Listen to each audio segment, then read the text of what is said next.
Oh, the pussycat on your T-shirt. Yes. Does it chase your shoes? No, but I have a cat just like him at home. A Himalayan? Yeah. No, Persian. Oh, is it a Persian? Yeah. Right. I had a Himalayan.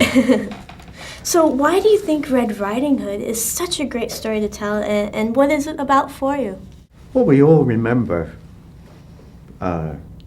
fairy tales. We carry them with us from childhood.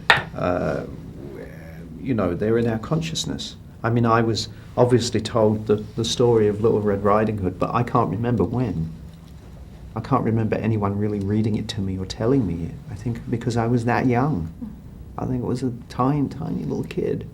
And we all know a version of it, or think we do.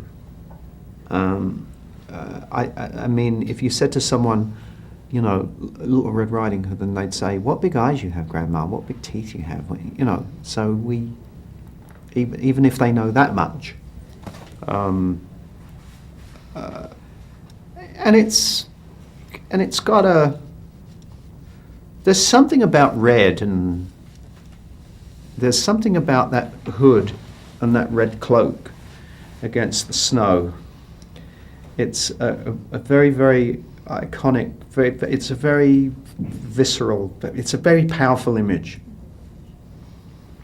And I think people will even the poster, I think people will be, or this audience will be intrigued to see it. What has been your other favorite children stories, and why?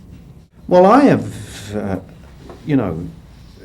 children, and they're growing up now. But when they were smaller, I would read them stories. But it's a sort of different. We're in a different generation now. I mean, I would read them the Harry Potter books. I think. I don't know if my kids know the Red Riding Hood story.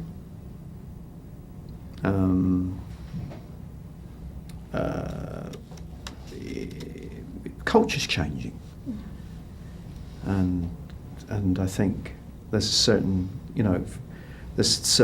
generation of people now that won't know. They don't know these little stories and nursery rhymes. Other things are finding their way into the culture. Well, it seems like there's a trend right now with fairy tale movies like Snow White and Cinderella. How do you explain this wave then? Don't forget 3D. Yeah.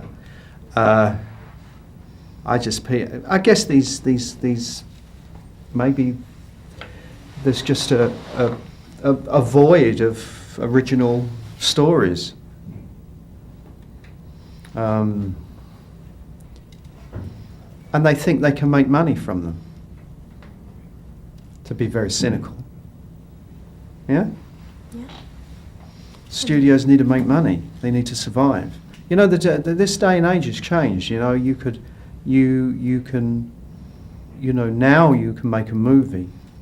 You can make a movie for $200 million, and now you can make a movie, for 20,000. You could never do that before, because now you have this thing. Now you can have little gizmos that attach to your iPhone, and the studios have never really faced that before, because it's now there's a lot of rubbish, but everyone can make a film, and maybe this is their way of, it's prequels and sequels and prequel to the prequel and the sequel to the sequel,